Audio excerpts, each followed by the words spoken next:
каждый из нас имеет меру веры. Помните? Такое было. Вот. Как я это вижу? У каждого есть своя мера веры. Да? У кого-то она может быть чуть больше, у кого-то чуть меньше. Но на самом деле я вижу ее как таланты, как какой-то определенный талант, который Бог дает нам. Знаете, вот у каждого из нас есть таланты. Кто-то умеет петь, у кого-то хороший слух, у кого-то руки... Нет, я не буду говорить. В общем, очень талантливый. Но суть таланта в чем? В том, что его нужно развивать. Если мы просто полагаемся на талант, мы никогда не сможем стать успешными. Суть таланта в том, что его надо развить. Вот, я могу сказать, как музыкант, вот, можно иметь прекрасный слух, но если ты не будешь заниматься на инструменте, ты никогда не станешь хорошим музыкантом. То же самое я вижу с верой. Вера – это та вещь, которая как талант дана нам Богом. Но если мы не будем ее развивать, если мы не будем усердно над ней работать, мы не получим того результата, который мы бы хотели получить. И то, что нам обещал Бог, может остаться просто какими-то обещаниями, если мы не приложим к этому усилий. Давайте начнем. Сегодня у нас будет много мест Писаний, будем сегодня читать Библию. Наконец-то. Наконец-то. Давайте откроем Матфея 17 главу, 20 стих. Это как раз Денис прошлое или позапрошлое служение читал, это место Писания. Там история, помните, да, что не могли изгнать беса, исцелить мальчика. Вот, и они спрашивают, что произошло, почему Иисус пришел. Ученики не могли это сделать, Иисус пришел и сделал. И вот они говорят, ну почему так? Иисус им говорит, потому что у вас мало веры. Говорю вам истину, если бы ваша вера была с горчичное зерно, то вы могли бы этой горе сказать, передвинься отсюда туда, и она бы передвинулась. Для вас не было бы ничего невозможного. Интересное место Писания, если его читать, вот, размышлять о нем просто вот как вот об этом отрывке, то можно подумать, что он говорит, что если бы у вас хотя бы чуть-чуть веры было, то вы могли бы вот такие вещи делать. И такая мысль закрадывается, что может тогда у меня вообще веры нет. Потому что, знаете, и вот, не знаю, кто-нибудь видел горчичное зерно? Я помню как-то в прошлой церкви, так сказать, нам показывали даже фотографии. Это семя горчичное, оно как спичечная головка, вот такое маленькое-маленькое. И вот если просто размышлять над этим местом Писания вот так, что если бы у вас была бы хотя бы вера вот со спичечную головку, грубо говоря, то вы бы могли вот такие большие вещи делать. И мы сразу можем задуматься. Ну, по крайней мере, я задумывался так, что, ну, блин, тогда получается вообще, что ли, ее нет? Ну, то есть, если нам вот столько даже нет, как бы, а тут можно с такой горы сдвинуть, то что ж тогда, у меня вообще есть тогда что вообще? И интересно, что Иисус говорит о горчичном зерне не впервые. Если мы откроем Матфея 13 главу, то он уже упоминал о горчичном зерне. И как раз-таки, я думаю, почему он затронул там это горчичное зерно, потому что перед этим он говорил в 13 главе об этом. И давайте прочитаем эту 13 главу с 31 стиха. «Рассказал он им еще одну притчу. Царство небесное можно сравнить с горчичным зерном, которое человек взял и посеял в поле. Хотя горчичное зерно и самое маленькое из всех семян, но когда оно вырастает, то становится больше огородных растений и превращается в настоящее дерево.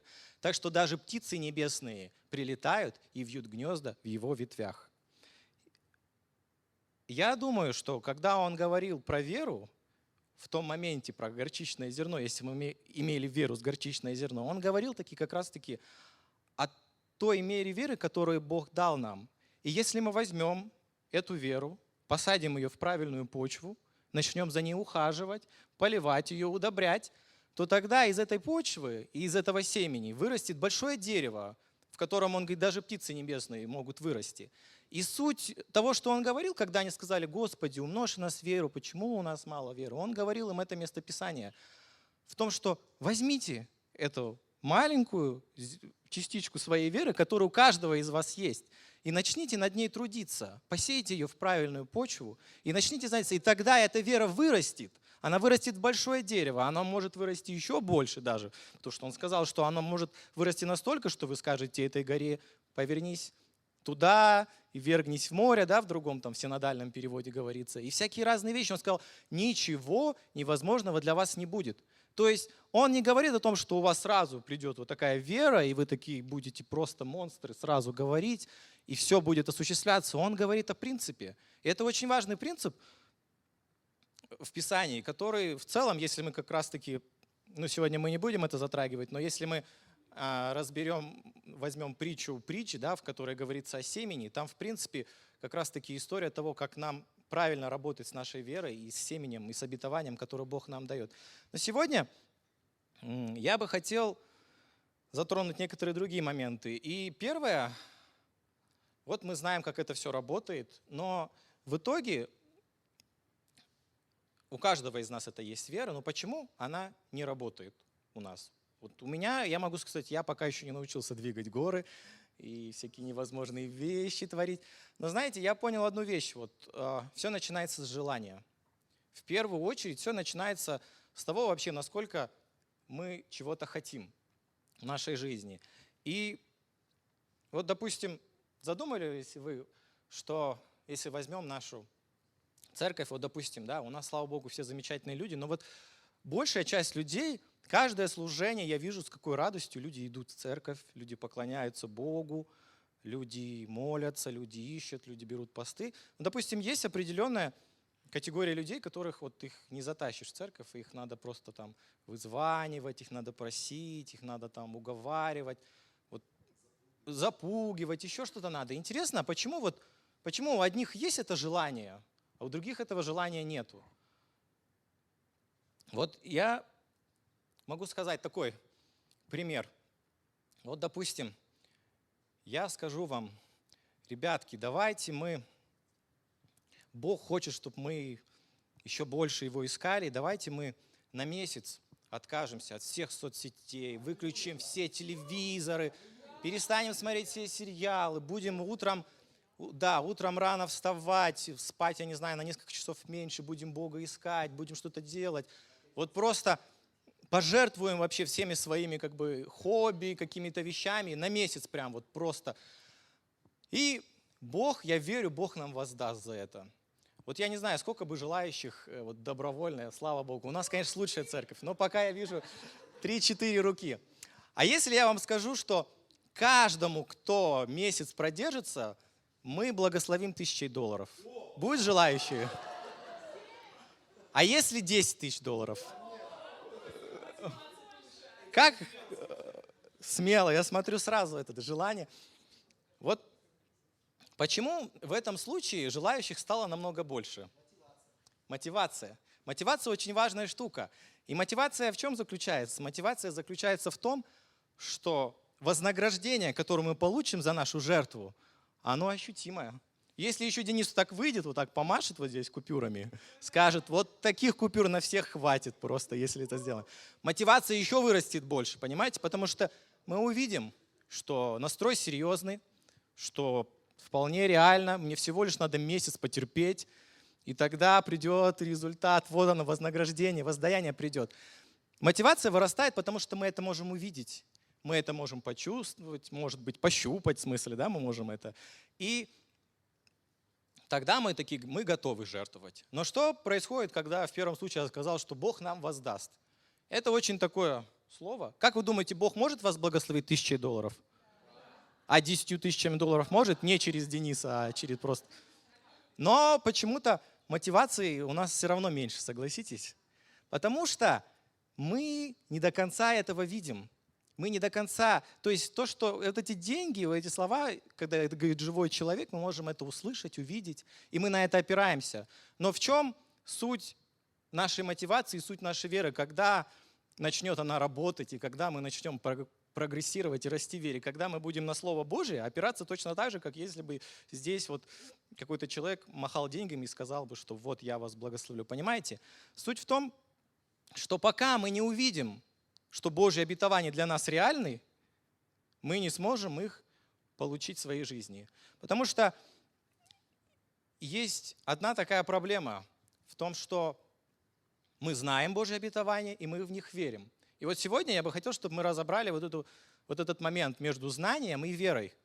Потому что я знаю, что Бог благословил меня, что мне принадлежит исцеление, изобилие и прочие вещи, но на самом деле верю я в это или нет? И сегодня я хотел бы, чтобы мы каждый заглянули в свое сердце. Я не знаю, я так всегда делаю. И Просто сегодня мы будем разбирать историю Авраама, и вот на примере Авраама я бы хотел, чтобы мы увидели, как менялось отношение Аврааму к Богу и как вот прогрессировала его вера. Но для начала давайте все-таки начнем с того, что я сказал, вера должна видеть. И классное местописание скинули на этой неделе, кто читал в церковь, нам в чат. Там было 2 Коринфянам 4:18. Мы смотрим не на невидимое, не на видимое, а на невидимое, потому что видимое временно, а невидимое вечно. Это именно то, что Бог хочет, чтобы мы начали смотреть не на то, что мы видим своими глазами, а на то, что мы не видим. Ну давайте посмотрим теперь, как мы можем смотреть на это. И я хочу, чтобы мы сейчас открыли наше любимое местописание о вере. Евреям 11 глава, и я хотел бы, чтобы мы прочитали несколько разных переводов этого местописания. И вот давайте первый перевод, синодальный, раз нам открыли. «Вера же есть осуществление ожидаемого и уверенность в невидимом». Давай дальше. Вера же означает, что мы уверены в том, на что надеемся. Она является доказательством существования того, что мы никогда не видели. И последнее НРП. Нету? НРП нет. НРП я прочитаю. То же самое, похоже на РСП. Вера – это уверенность в том, чего мы с надеждой ожидаем. Подтверждение того, чего мы не видим. Интересный момент, что здесь, особенно вот в НРП и РСП, большой акцент ставится на надежду. Вера – это осуществление или уверенность в том, на что мы надеемся. Знаете, мне кажется, надежда – это что-то очень важное в плане веры, и если мы разберемся, что такое надежда, я думаю, нам будет намного легче понять, как нам верить. Давайте попробуем, как я бы назвал эту часть. Надежда – это глаза веры. Давайте попробуем дать определение слову «надежда». Вот что такое надежда в вашем представлении? Компас земной – это да, это как бы 100%. Кроме этого еще есть какие-то предложения? Ожидание. Доброе ожидание. Еще есть какие-нибудь? Вот, казалось бы, простое слово «надежда», но иногда, когда ему нужно дать определение, достаточно сложно дать ему определение. И вообще, что такое надежда? Особенно, если мы берем библейскую надежду.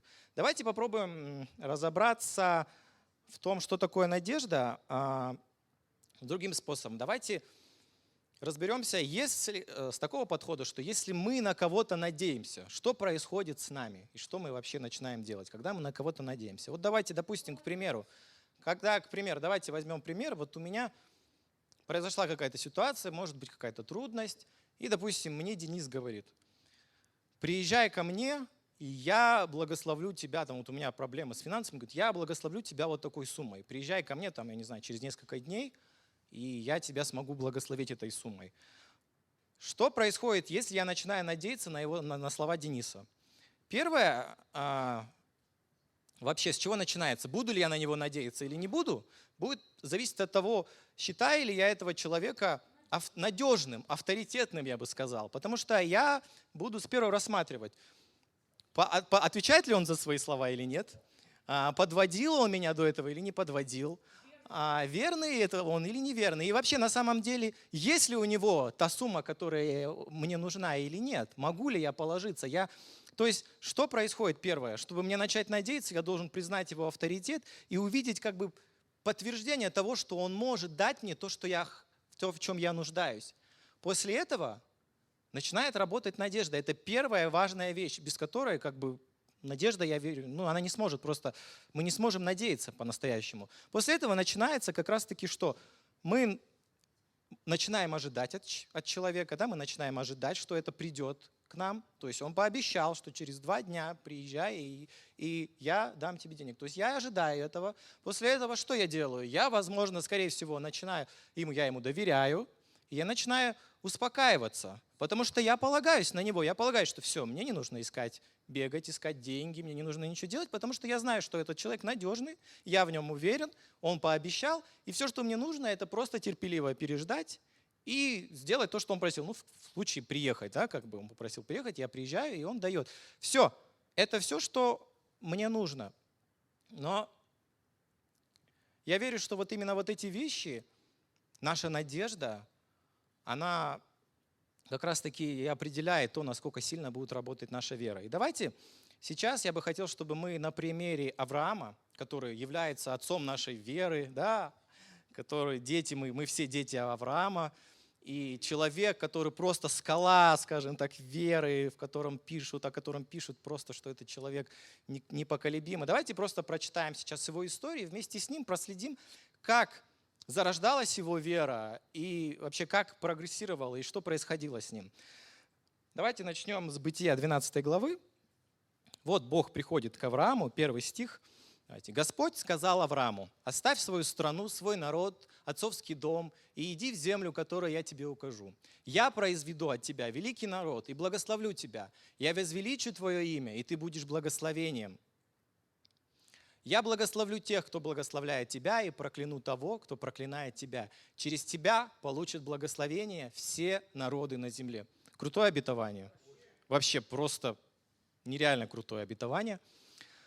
Что происходит после этого с Авраамом? Авраам говорит: аллилуйя, Бог благой, я это все принимаю.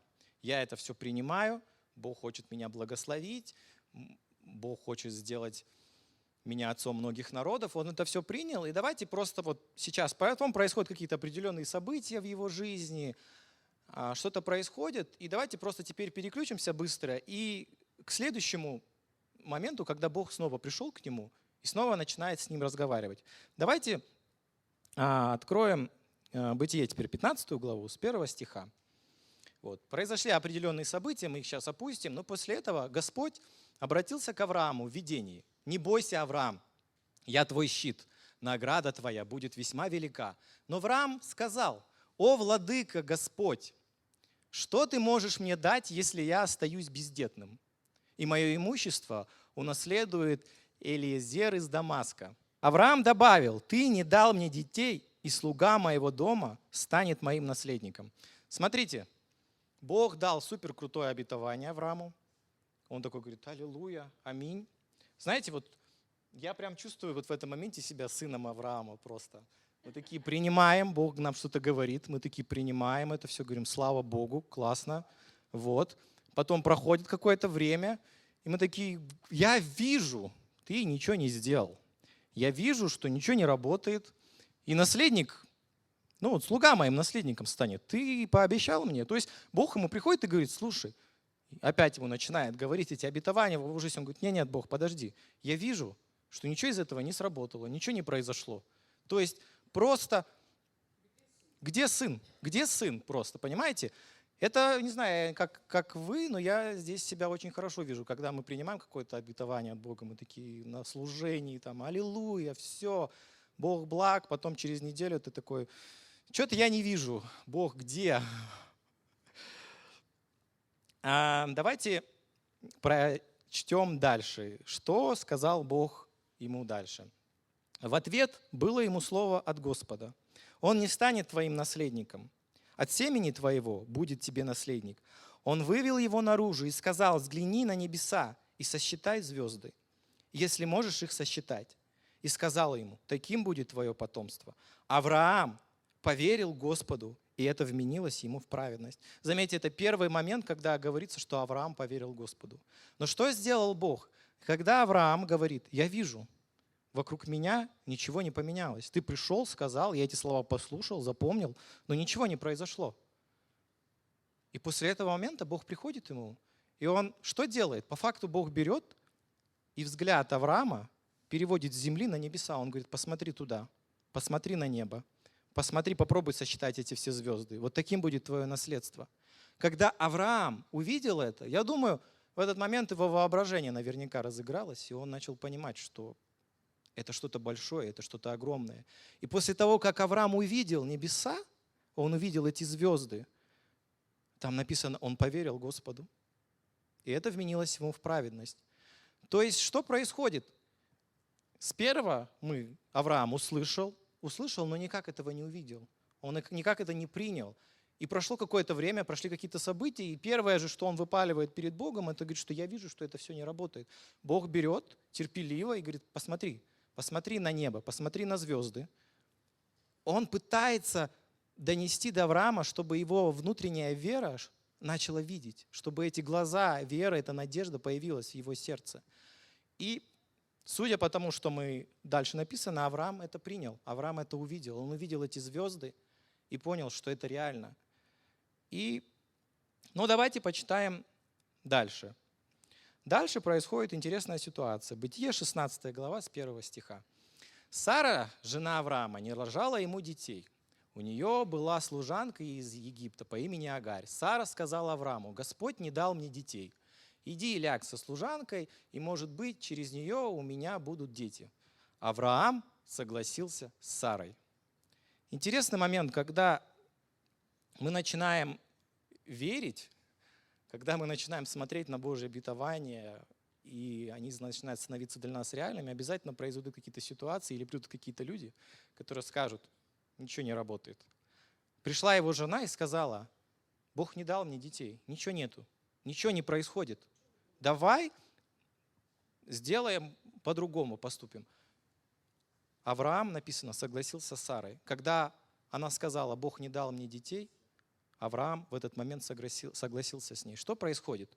Происходит то, что Авраам смотрел на эти небеса, да? Он смотрел на них, выходил, я думаю, вечерами и смотрел на них ночью. Он смотрел своими духовными глазами и представлял свое потомство. Но в этот момент Авраам опустил свои глаза и посмотрел снова на свою жену. Он посмотрел на то, что у жены детей нет, ничего не происходит. Жена его достаточно убедительна была, да, и он согласился с ней. То есть это то, что происходит в нашей жизни иногда, когда мы начинаем верить, приходят какие-то ситуации, приходят какие-то люди и говорят: послушай, может быть, это не в твоей жизни будет работать, может быть, это вообще не будет работать, и вообще, посмотри, сейчас это никак не работает. И мы соглашаемся часто, и потом почему-то мы удивляемся, почему Бог не отвечает, почему не работает. Давайте попробуем перенестись теперь еще вперед на 17 главу.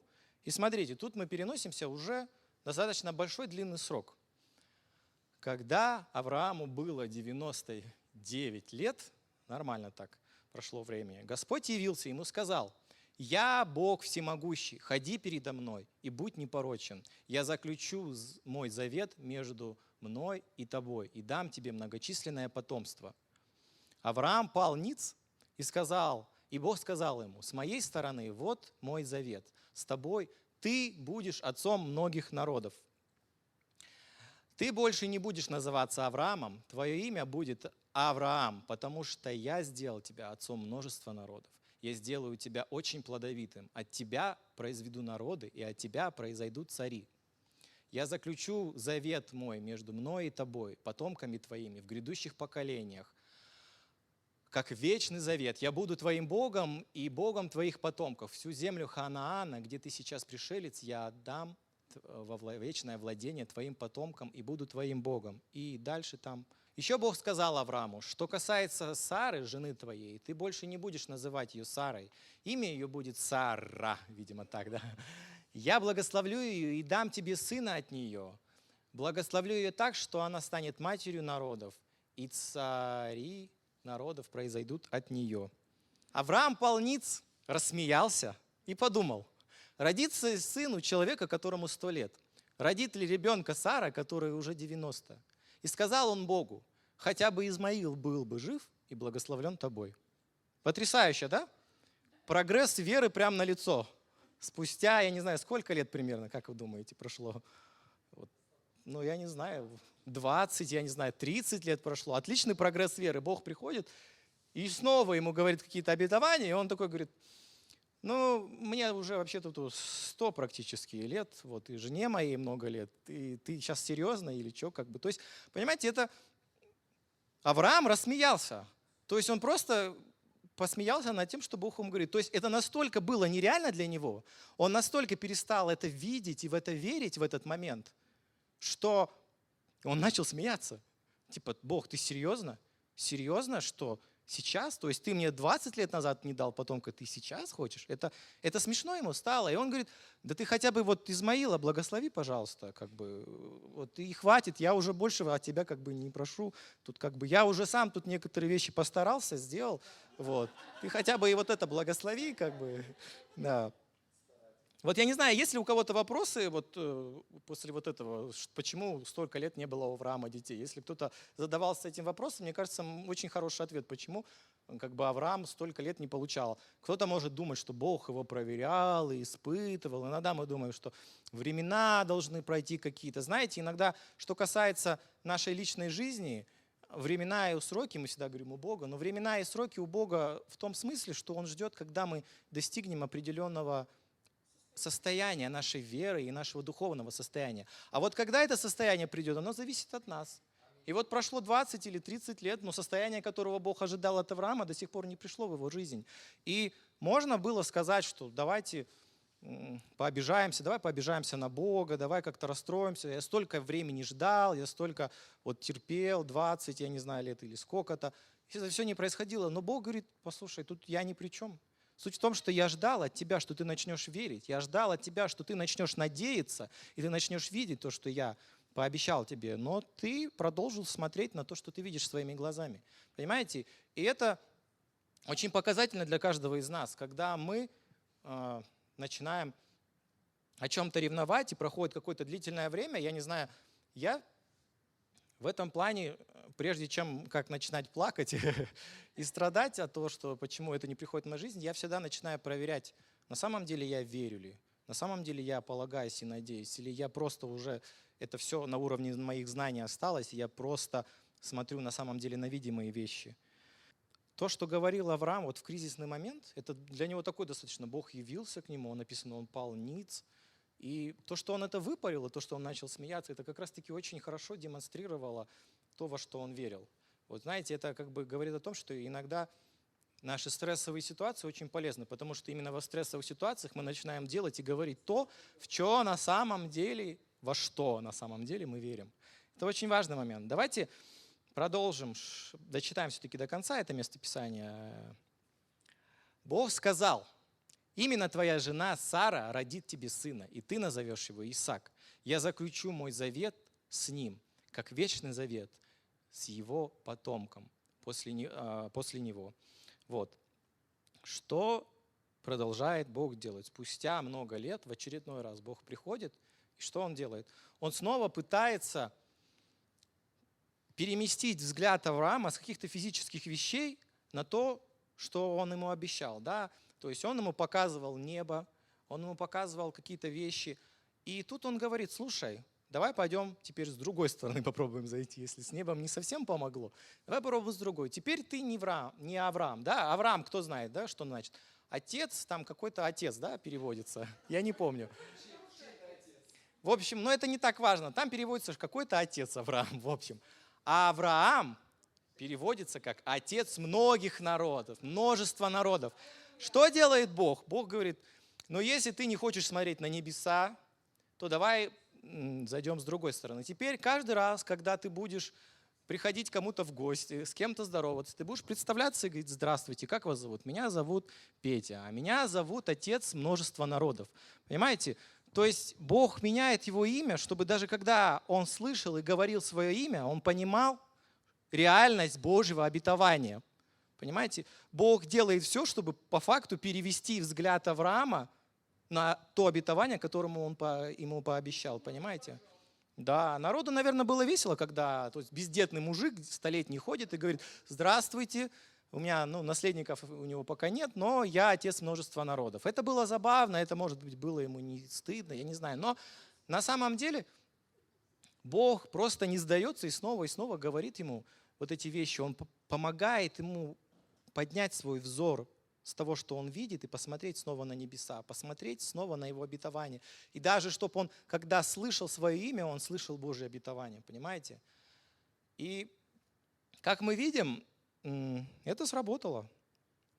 У нас нет столько времени, чтобы читать всю эту историю дальше, но там Авраам начинает наконец-то делать какие-то правильные вещи в своей жизни, и что происходит? У него рождается этот наследник.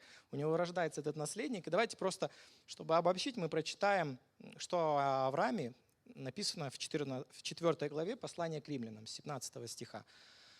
Как написано: «Я сделал тебя отцом множества народов». Он наш Отец перед Богом, которому Он поверил, перед Богом, оживляющим мертвых и говорящим о том, чего еще нет, как будто оно уже есть. Ведь когда и не оставалось никакой надежды, Авраам все-таки поверил с надеждой, и поэтому он стал отцом многих народов, как было сказано: «Таким будет твое потомство». Когда не было надежды, в итоге что произошло? Бог смог достучаться до Авраама. И когда, казалось бы, уже не было никакой надежды, мы говорим о том, что ему было 100 лет, и он на самом деле потерял все, но Бог смог возродить эту надежду. Я верю, что в этот момент там есть история, да, как пришли к нему ангелы, и Господь явился, и видно по его делам, видно, насколько отношение его поменялось. И Бог на самом деле, я верю, в этот момент стал для него авторитетом, тем надежным, я не знаю, надежным Господом, скажем так, на которого можно было положиться. Он на самом деле начал на него надеяться. Он на самом деле начал на него полагаться, и ему там далее было высвобождено еще слово, что там через год твоя жена родит. И так и произошло. Понимаете? И теперь мы все полагаемся, мы все смотрим на Авраама, как на отца нашей веры. Мы смотрим на Авраама как человека, который был тверд, мужествен, да, и там такие добрые, классные слова написаны. Но вот читая эту историю, мы видим о том, что не все так было просто, и не все гладенько это было. Давайте рассмотрим быстро еще, что касалось его надежды, и вот этот прогресс его надежды, как она росла у Авраама. Давайте теперь затронем аспект дел. Что делал Авраам вообще? Потому что доказательством нашей веры всегда будут наши поступки. То, что мы делаем, оно проявляется. Если мы во что-то верим, мы будем делать соответствующие поступки. Но тут интересный момент есть. 2 поступка Авраама, которые я бы хотел, чтобы мы рассмотрели и поняли, что не все поступки, не все дела являются делами веры. И даже если они очень похожи на дела веры, они могут быть на самом деле не совсем делами веры, а наоборот поступками из-за страха. Давайте вернемся к Аврааму и еще раз просто прочитаем то, что мы читали, Бытие 16, 1, 2, чтобы от этого момента оттолкнуться. Сара, жена Авраама, не рожала ему детей. У нее была служанка из Египта по имени Агарь. Сара сказала Аврааму: «Господь не дал мне детей, иди ляг со своей служанкой, и, может быть, через нее у меня будут дети». Авраам согласился с ней. После этого проходит время, Авраам идет к служанке, и у него рождается наследник. По факту, смотрите, что происходит. Происходит такая ситуация. От Авраама нужно действие, да, скажем так. То есть, что происходит? Вот Авраам смотрит, у него есть обещание. Обещание, что Бог сделает его отцом многих народов. Для этого ему нужен наследник. Вот. Он смотрит, от жены наследника нет. Но Бог не сказал, вот до этого момента нигде Бог не сказал ему, что ему нужен наследник именно от Сары. То есть там прям не было четко написано. Он такой думает: наследник же должен от моего семени быть, правильно? То есть я пойду и найду себе, скажем так, наследника, создам наследника от другой жены или от другой женщины. Потому что суть это не меняет. Наследник есть наследник. От моего чрева, от моего чрева, от моего семени, от моего семени. Все, вроде бы никаких проблем нет. Это вообще никак не противоречит Божьему обещанию. Согласитесь, нет никаких противоречий, что Бог же просто сказал, что тебе должен наследник. Он такой, не происходит ничего, надо, видимо, это знаете, как мы верим, мы верим, мы такие, что-то не работает, надо какие-то дела веры совершить, видимо, мне. И мы начинаем искать, какие бы нам дела веры совершить.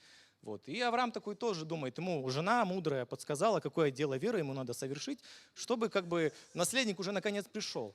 Он совершает это дело веры, скажем так, своей. По факту, да, то, во что он верил, но мы видим, что это не совсем к тем результатам приводит, к которым бы он хотел. Но давайте, если взглянем на его мотив и вообще почему, как он это делал, то есть он пытался помочь Богу. Смотрите, в чем суть. Сейчас особенно мы разберем вот в контексте другой ситуации, которая происходила в его жизни. Человек, который смотрел на Божье обетование, надеялся на Бога, в какой-то момент перестает смотреть на это, смотрит на свою жену, смотрит на то, что ничего не происходит. Все не работает. И на основании того, что он видит своими глазами, он начинает делать какие-то действия. Понимаете? Вот запомните этот момент. И давайте, то есть он делает правильное дело, он создает себе наследников. Все по Писанию, я не знаю, прям четко по Божьему обетованию. Но давайте теперь прыгнем намного вперед. И вот у нас получается все-таки хэппи-энд у Авраама. Наследник Исаак рождается, которого он очень любит, который уже достаточно взрослый. И вот как бы Божья благодать пришла, и все пришло. Бытие 22 глава, со 2 стиха. Давайте, это длинное, но мы быстро прочитаем, просто чтобы мы прониклись просто всей этой ситуацией. Да. Бог сказал: возьми своего единственного сына Исаака, которого ты любишь, иди в землю Мориа и принеси его там в жертву всесожжения на горе, которую я укажу тебе. На другой день, рано утром, Авраам встал, оседлал осла, взял с собой 2 слуг и сына Исаака, нарубил дров для всесожжения и отправился в путь к тому месту, о котором сказал ему Бог. На 3-й день Авраам поднял глаза и увидел вдали то место. Он сказал слугам: оставайтесь здесь с ослом, а мы с мальчиком пойдем туда, совершим поклонение, а потом вернемся к вам. Так, Авраам взял дрова для всесожжения и положил их на спину Исааку, а сам понес огонь и нож, и они вдвоем отправились в путь. Исаак сказал своему отцу Аврааму: отец. Да, мой сын, ответил Авраам. У нас есть огонь и дрова, сказал Исаак, но где же ягненок для всесожжения? Авраам ответил: Бог сам усмотрит ягненка для всесожжения, сын мой. И они вдвоем пошли дальше. Когда они добрались до места, о котором сказал ему Бог, Авраам построил там жертвенник, сложил на нем дрова и связал сына своего Исаака и положил его на жертвенник поверх дров. Он протянул руку свою и взял нож, чтобы заколоть сына. Но ангел Господень воззвал к нему с неба: Авраам, Авраам! «Я здесь», — ответил он. «Не поднимай руки на мальчика», — сказал он. «Не делай с ним ничего. Теперь я знаю, что ты боишься Бога, потому что ты не пожалел для меня сына, своего единственного». Авраам поднял взгляд, увидел барана, который запутался рогами в зарослях. Он пошел, взял барана и принес его в жертву всесожжения вместо своего сына. Авраам назвал то место «Господь усмотрит». И отныне отныне так и оно и называется, в общем-то, если говорить. Вот что тут происходит? Происходит такая вещь, что обетование пришло в жизнь Авраама. То есть он видит своими глазами, вот перед ним его сын, который вот как осуществление того, о чем он верил. И в этот момент Бог ему говорит: я хочу, чтобы ты этого сына, которого я тебе дал, чтобы через него произошел весь народ, я хочу, чтобы ты его принес в жертву. И вот если посмотреть, я не знаю, здесь не написано, какое состояние было у Авраама. Там плакал он или что делал. Но знаете, ничего не написано. Но интересно, что написано, что просто следующим же утром он встал рано утром, собрал и пошел. То есть не было никаких колебаний, там, что: Господи, да за что мне это все? Да ты же сам мне этого сына дал, что ты опять выдумал? Вот какие-то такие вещи. Просто написано, он взял, рано утром встал и пошел. Понимаете? И интересно, вот давайте теперь взглянем на 2 эти ситуации, вот параллельно, скажем так. У Авраама есть сын, обетование пришло, все осуществилось, вот он его видит своими глазами, он смотрит на него, он понимает, что все, через него придет вот все то, что должно прийти. Но при этом Бог ему говорит: я хочу, чтобы ты его убил. И Авраам идет и приносит его в жертву. То есть он берет и заносит над ним нож, в принципе, готовый его с реальными намерениями его убить.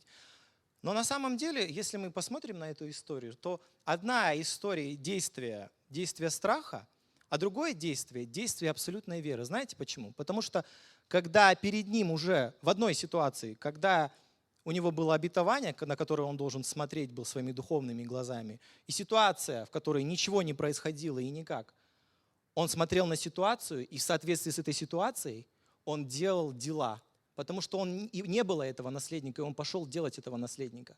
Он забыл про обетование и начал делать его на основании того, что он видел своими глазами. Здесь у него был наследник, он был перед его глазами, но он не начал на него смотреть. Он перестал смотреть на своего сына, но начал смотреть на то обетование, которое было. Он настолько был уверен в этот момент, что обетование, которое Бог ему дал, что он станет отцом многих народов, оно настолько было реально в тот момент в его жизни, что ему было неважно, что он видит своими глазами, потому что его взгляд в этот момент был на Бога. Его надежда была на Бога. И давайте просто в подтверждение этому прочитаем, что об этом сказано в Новом Завете. Это великолепное местописание. Евреям 11 глава. «Верой Авраам, когда Бог испытывал его, принес Исаака в жертву. Ему было дано обещание, и он готов был принести в жертву единственного сына. И это, невзирая на то, что Бог сказал ему, именно через Исаака ты будешь иметь потомство, которое я тебе обещал. Авраам считал, что Бог может даже из мертвых воскрешать, образно говоря. И Исаак был действительно возвращен ему из мертвых. Это невероятно крутое местописание, говорящее о том, что Авраам настолько полагался и верил Богу в этот момент, он настолько видел свое потомство, он настолько, это было внутри него, уже жило, это наследие, это обетование, что неважно, жив Исаак или мертв, да хоть из пепла он его воскресит, ему было вообще неважно. Он уже больше не смотрел на физические вещи. И дело, которое он делал, являлось делом веры. И заметьте, насколько хитро здесь как-то так это все. Одно действие, он пытается сделать себе наследника, и по факту, пытается выполнить Божье обетование, и по факту это действие страха. А другое, он пытается убить своего наследника, и это Богом воспринимается как действие веры, потому что в этот момент он видел Божье обетование. И вот, знаете, я думаю, в этот момент определенные вещи произошли, я думаю, в жизни Авраама, и Бог увидел, насколько велика его вера, насколько сильно он полагается на Бога. Понимаете, это очень важный момент, опять-таки, к чему, если мы вернемся к надежде, Бог настолько стал для него авторитетом, что ему не важно было, как он будет воскрешать и что он будет делать с его сыном. Бог сказал, он не может солгать. Он верный, понимаете? Эта надежда, она была настолько сильна в Аврааме, и эта вера, то, что когда он начал делать это дело, которое, казалось бы, должно убить это обетование, этого не произошло. Бог пришел и сказал, теперь я вижу, что твоя вера работает, твоя вера подкреплена делами. И это было дело веры. Знаете, чем бы я хотел уже закончить, так время, конечно, быстро пролетело, очень быстро. Я бы хотел закончить тем, что вот чему я научился, я не стал каким-то, возможно, гигантом веры, у меня не хватило времени рассказать какие-то свидетельства сопутствующие, но да, много я на самом деле тут еще чего приготовил, но суть в чем я бы хотел сказать, знаете, вот чему я научился за свою христианскую жизнь, это в том, что если в моей жизни что-то не работает, я не начинаю плакать, обвинять Бога, жаловаться и думать, что да как. В первую очередь, что я начинаю делать, я начинаю проверять, надеюсь ли я на самом деле на Бога или не надеюсь. Работает ли моя вера или нет, открыты ли мои глаза моей веры или нет. И я смотрю на свои дела. Если мы будем смотреть на свои дела и будем честно и искренне взвешивать их, что двигает нами, когда мы что-то делаем. Знаете, это ведь такой момент, который очень легко обмануть самих себя. Можно какие-то вещи делать, одно и то же действие может быть действием веры и действием страха. Все зависит, знаете, как мой любимый, наверное, проповедник с прошлого, который говорил, Кеннет Хейген, он говорил, знаете, мотивы сердца решают все. Мотивы нашего сердца решают все. То, с каким мотивом мы будем делать какие-то дела, они могут быть даже замечательными, мы можем пытаться Богу помочь осуществить обетование. Но в этот момент, я думаю, стоит каждому из нас заглядывать, а на самом деле в этот момент мы полагаемся на Бога. Или мы пытаемся просто Богу помочь, потому что видим, что Бог что-то ничего не работает, я пойду-ка тебе помогу. И это очень важная вещь, если мы хотим возрастать в вере. Важная вещь всегда смотреть. И это, знаете, как за землей, которой мы говорили об этом семени, да, мы говорили, что его нужно посеять, чтобы оно выросло. И это семя, когда мы его сеем, за ним нужно ухаживать, нужно смотреть. Об этом есть самая моя любимая притча, которой, конечно же, у меня времени нет рассказать, о почве сердца. Да, вытаскивать сорняки, убирать камни, поливать, удобрять и следить за тем, чтобы она выросла. Если мы не будем этого делать, то это семя не вырастет. Наша вера не вырастет. Мы не сможем. И потом можно сколько угодно приходить и Богу говорить, почему это произошло, почему так. Вот я очень рад, что Бог мне это открыл. И я каждый раз, если что-то не работает, я говорю, Бог, давай-ка я буду с собой разбираться, что, где моя вера перестала работать. Потому что я знаю, что ты верен, и твое слово верно. Не можешь, с твоей стороны проблем никаких не будет. Если что-то не происходит, проблемы с моей стороны. Где-то я, значит, перестал поливать это семя. Где-то, может быть, я позволил сорнякам, чтобы они заросли, выросли и заглушили это семя. А может быть, еще что-то произошло. Но я буду смотреть на себя. Я не буду пытаться в чем-то обвинить тебя или искать виноватых вокруг себя в виде ситуации или еще чего-то вокруг. Понимаете? Поэтому давайте будем просто, что я хочу сказать в конце. Давайте будем смотреть, на что мы надеемся, на кого мы надеемся. И на самом деле, является ли Бог для нас авторитетом? Это первая вещь. Является ли Он для нас авторитетом или не является? Если Он для нас не авторитет, то, к сожалению, мы никогда не сможем в Него поверить. Ну, то есть мы будем знать, да, Бог обещал мне изобилие, там, благословение, что-то, но, ну, а может Он мне не даст, а может и даст. Если с таким подходом, то мы никогда не сможем 100% на Него начать надеяться, понимаете? Вот. Но если мы начнем на Него надеяться, если мы начнем Его видеть, тогда будет появляться желание и рвение.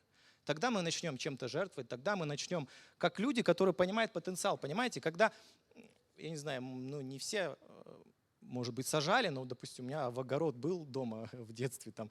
Когда ты покупаешь помидоры, они семечки, ты же не воспринимаешь их как что, ну вот какое-то семечко, этот помидор, что за помидоры дурацкие я купил? Ты вполне понимаешь, что из этого маленького семечка, если ты достаточно усилий приложишь, посадишь его в правильную почву и будешь поливать, то вырастет помидор, то, что тебе нужно. Если мы хотим результата в нашей жизни, нам нужно взять эти семена, взять эти обетования и посадить их, и быть уверенными, что они вырастут. Понимаете, если мы не уверены, что они вырастут, если для нас, ну, может быть, исполнится Слово Божие, а может и не исполнится, а может, ну, как-то не время, может, не место еще. Если мы с таким подходом будем смотреть и ставить под сомнение Божий авторитет, то тогда это семя не взойдет.